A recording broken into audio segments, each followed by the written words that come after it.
जय हिंद। आज के वीडियो में स्टार्ट किए हिस्ट्री, इतिहास। हिस्ट्री का सबसे महत्वपूर्ण टॉपिक के बारे में बात करेंगे। आज का वीडियो में इतिहास, प्राचीन इतिहास के बारे में पढ़ेंगे। इतिहास, हिस्ट्री। पहला नोट तो इतिहास कहते हैं किसको? इतिहास, हिस्ट्री। तो अतीतों का अध्ययन ही इतिहास कहलाता है। अतीतों का अध्ययन, अतीत मतलब बीता हुआ कल। अतीत का अध्ययन ही इतिहास कहलाता है। बीता हुआ कल ही इतिहास कहलाता है। इतिहास का जो जनक है वो हेरोडोटस है।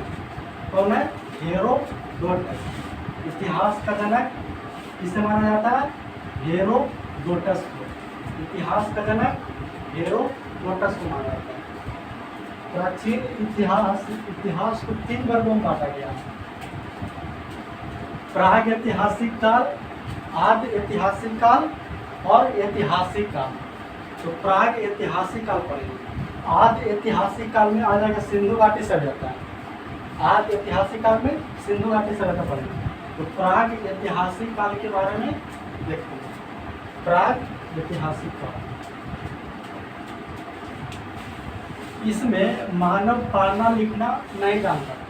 प्राग ऐतिहासिक काल में मानव पढ़ना लिखना नहीं जानते थे।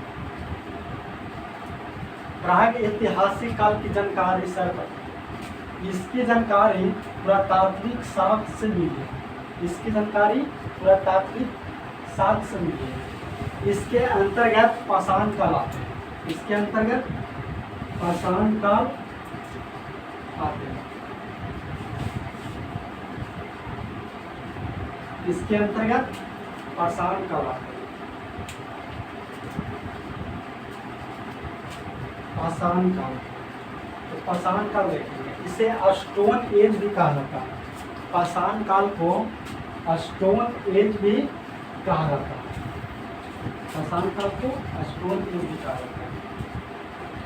इस काल में मानव पत्थर के औजार एवं हथियारों का उपयोग करते हैं। पाषाण काल में मानव पत्थर के औजार एवं हथियारों का उपयोग करते हैं। पाषाण काल में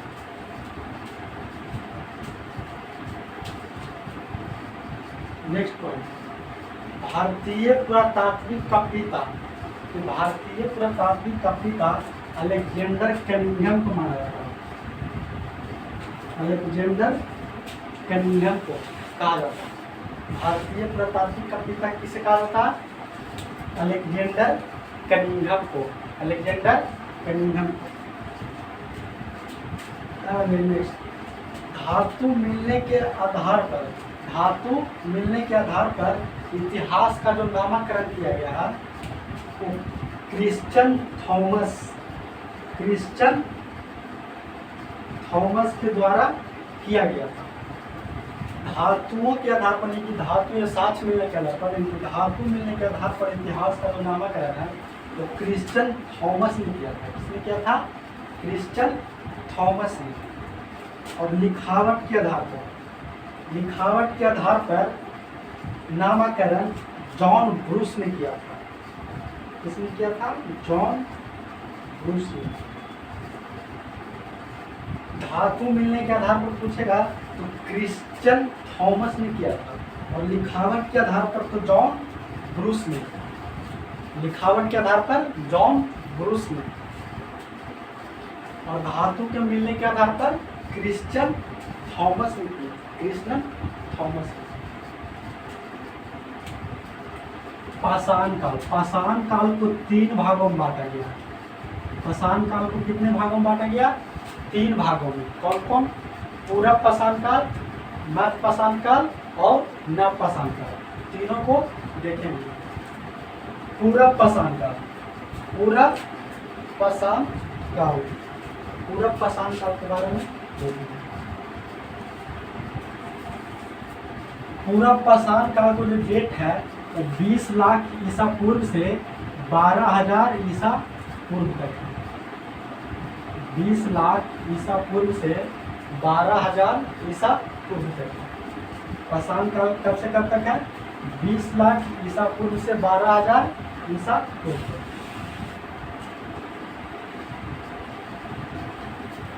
पूरा पाषाण काल, पूरा पाषाण काल 20 लाख ईसा पूर्व से 12,000 ईसा पूर्व तक। यह इतिहास का सबसे प्रारंभिक समय था। पूरा पाषाण काल जो था वो इतिहास का सबसे प्रारंभिक समय था। इस काल में मानव, इस काल में जो मानव थे उसे आदि मानव भी कहा जाता था। पूरा पाषाण काल में जो मानव रह रहे थे उसे आदि मानव कहा जाता है। पूरा पाषाण काल में जो मानव जी रहे थे उसे किस नाम से जाना जाता है? आदि मानव के नाम से भी जाना जाता है।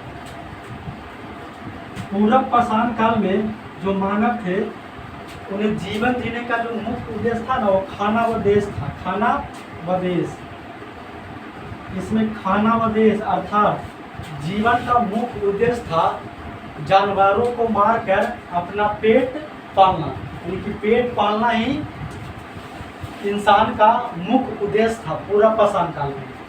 पूरा पाषाण काल में खाना व दोष अर्थात जीवन, इनके मानव का जो जीवन जीने का मुख्य उद्देश्य था तो जानवरों की भांति अपना पेट भरना, इनके पेट भरने से काम था मानव को पूरा पाषाण काल में।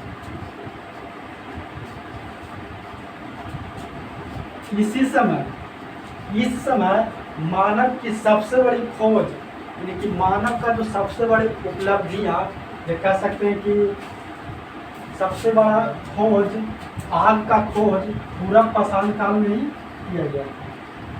पूरा पाषाण काल में मानव की सबसे बड़ी जो उपलब्धियां प्राप्त हुई वो आग की खोज कर दी थी। मानव जो है वो आग की खोज कर दी थी पूरा पाषाण काल में। तो मानव के लिए सबसे बड़ा अचीवमेंट रहा होगा, आग की खोज पूरा पाषाण काल में हुई। इसी समय में, यानी कि इसी काल में मानव जो है वो चित्रकारी करना भी प्रारंभ कर दिया था, कि चित्र बनाना भी शुरू कर दिया, चित्र बनाना भी शुरू कर दिया। तो इसी समय मानव का इतना ज्ञान भी हो गया कि वो चित्रकारी करना भी प्रारंभ कर दिया, चित्रकारी करना भी प्रारंभ कर दिया पूरा पाषाण काल में, जो कि देखने को मिलता है भीमबेटका की गुफाओं में। कहाँ मिलता है? चित्रकारी कहाँ मिलता है? भीमबेटका की गुफाओं में पूरा पाषाण काल में चित्र देखने को मिलता है। चित्रकारी करना जो प्रारंभ किए थे मानव वो कहाँ मिलता है? तो भीमबेटका की गुफाओं में चित्र देखने को मिलता है, जो कि मध्य प्रदेश के अब्दुल्लागंज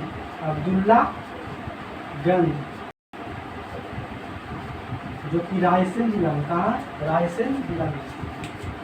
तो न पूरा पाषाण काल में ही मानव चित्रकारी करना प्रारंभ कर दिया था, जो कि कहाँ मिलता है?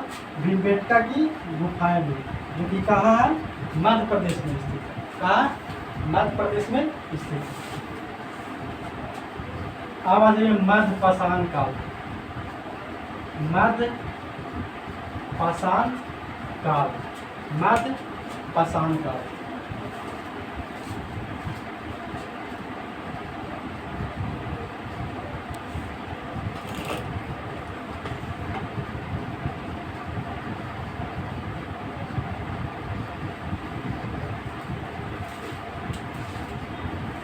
मध्य पाषाण काल, मध्य पाषाण।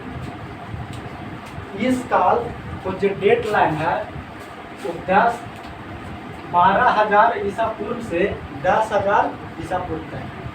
मध्य पाषाण काल का जो डेट लाइन कितना से कितना तक है? 12,000 ईसा पूर्व से 10,000 ईसा पूर्व तक मध्य पाषाण काल। इस समय मध्य पाषाण काल में, इस समय जो मानव का जो हथियार जो रहते थे वो छोटे छोटे आकार के होते थे। मानव का जो हथियार होते थे वो छोटे छोटे आकार के होते थे, छोटे छोटे आकार के होते थे। इसलिए मध्य पाषाण काल को माइक्रोलिथिक काल भी कहा जाता है। याद रखना, मध्य पाषाण काल को किस नाम से जाना जाता है? माइक्रोलिथिक काल, मध्यपाषाण काल को माइक्रोलिथिक काल भी कहा जाता है, माइक्रोलिथिक काल भी कहा जाता है। ठीक है, अब नेक्स्ट वन, इसी काल में कश्मीर के बुर्जों से, मध्यपाषाण काल में कश्मीर के बुर्जों से मानव के साथ साथ कुत्ते को भी दबाने का साक्ष्य मिला। मध्यपाषाण काल में कश्मीर के बुर्जों से मानव के साथ साथ कुत्तों को भी दफनाने का साक्ष्य मिला।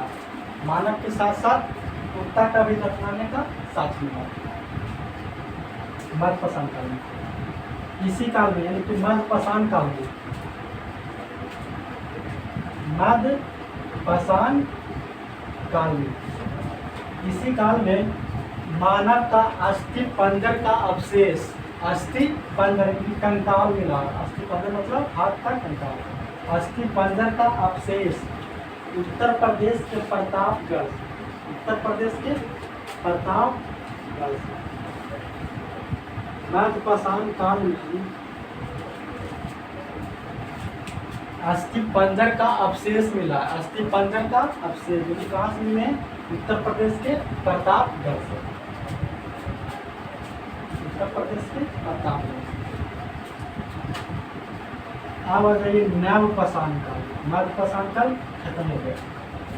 अब आ जाइए नवपाषाण काल। नवपाषाण काल इसका डेट लाइन कब से कब तक है?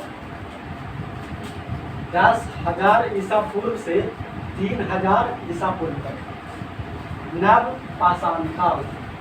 10,000 ईसा पूर्व से 3,000 ईसा पूर्व तक। और नवपाषाण काल की जो जानकारी है, नवपाषाण काल की जो जानकारी है वो 1865 में,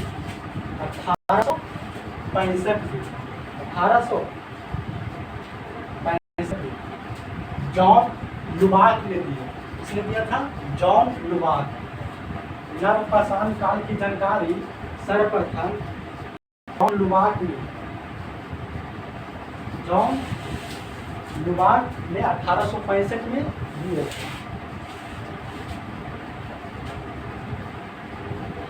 नवपाषाण काल में, इसी काल में, नवपाषाण काल में अस्थायी आवास, इसमें मानव, नवपाषाण काल में मानव अस्थायी आवास बनाना प्रारंभ कर दिया था। क्योंकि मानव अस्थायी आवास यानी रहने सहने का घर भी, छोटा छोटा झोपड़ी भी बनाने का प्रयास भी कर लिए थे, बना भी लिए थे। नवपाषाण काल में ही मानव अस्थायी आवास बना लिया था। साथ ही जब अस्थायी आवास बना लिया, रहने सहने का आवास बना लिया, तो साथ ही साथ कृषि तथा पशुपालन, कृषि तथा पशुपालन, इनकी मानव अस्थायी आवास मतलब एक स्थान पर बस गए थे, तो एक स्थान पर बस गए थे तो कृषि और पशुपालन भी करना प्रारंभ कर दिया। तो नवपाषाण काल में कृषि और पशुपालन भी करना प्रारंभ कर दिए थे मानव। अगला पॉइंट नेक्स्ट, इसी काल में ही मानव पहिए तथा मन का यानी कि घड़ा की खोज की गई थी।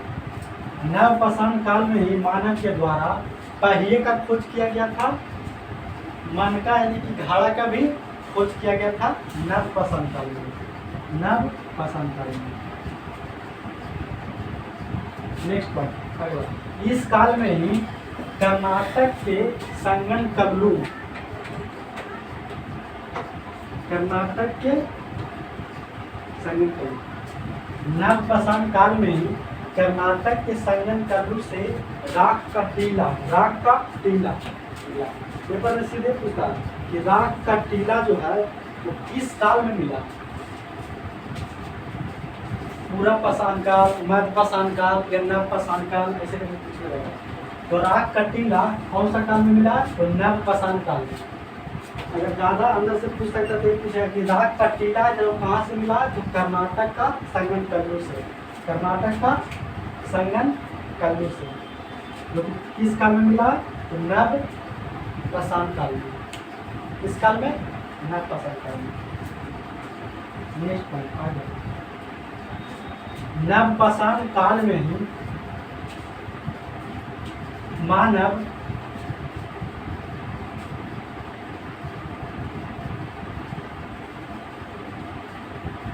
नवपाषाण काल में ही मानव पशुपालन का साथ भारत में आदमगढ़ इनकी मध्य प्रदेश तथा बघौर राजस्थान से मिला। पशुपालन का साथ यानी कि जब मानव अस्थायी आवास रहने लगा तो कृषि तथा पशुपालन भी करने लगा।